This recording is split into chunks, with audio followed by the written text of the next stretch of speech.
पवन पुत्र हनुमान की, वीर बजरंग बली की, अंजनी पुत्र पवन सुत हनुमान की।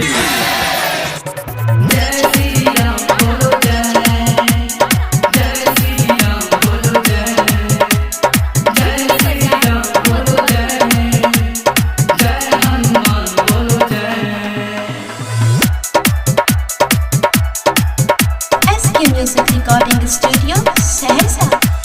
रघुपति राघव राजा राम, पतित पावन सीताराम, संकट मोचन जय हनुमान बोलो जय श्री राम। संकट मोचन जय हनुमान बोलो जय श्री राम। संकट मोचन जय हनुमान बोलो जय श्री राम। संकट मोचन जय हनुमान बोलो जय श्री राम। पवन पुत्र हनुमान की, वीर बजरंग बली की। जय श्री राम बोलो जय, जय हनुमान बोलो जय, जय श्री राम बोलो जय, जय श्री राम बोलो जय। पवन पुत्र हनुमान की, वीर बजरंग बली की। एकर से पूरा दुनिया चले छै, धरती गगन आसमान हिले छै। एकर से पूरा दुनिया चले छै, धरती गगन आसमान हिले छै। संकट मोचन जय हनुमान बोलो जय श्री राम। संकट मोचन जय हनुमान बोलो जय श्री राम। संकट मोचन जय हनुमान बोलो जय श्री राम। संकट मोचन जय हनुमान बोलो जय श्री राम। संकट मोचन जय हनुमान बोलो जय श्री राम। पवन पुत्र हनुमान की, वीर बजरंग बली की।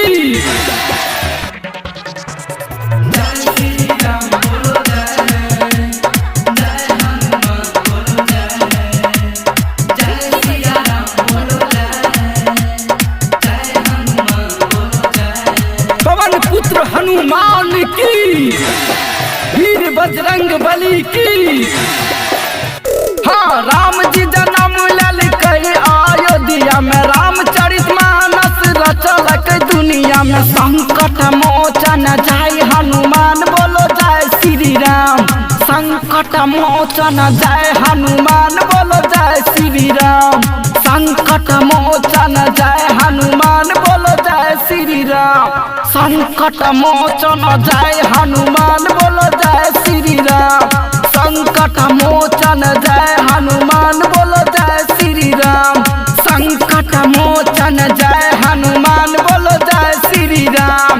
संकट मोचन जय हनुमान बोलो जय श्री राम। पवन पुत्र हनुमान की, वीर बजरंग बली की।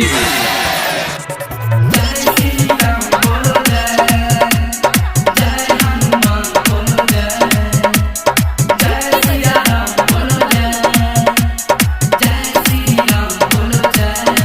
पवन पुत्र हनुमान की, वीर बजरंग बली की। हाँ, एकर से ग्वाला पवन जमीन छै, गाबी गाबी कह छै संदीप सलीम छै। एकर से ग्वाला पवन जमीन छै, गाबी गाबी कह छै संदीप सलीम छै।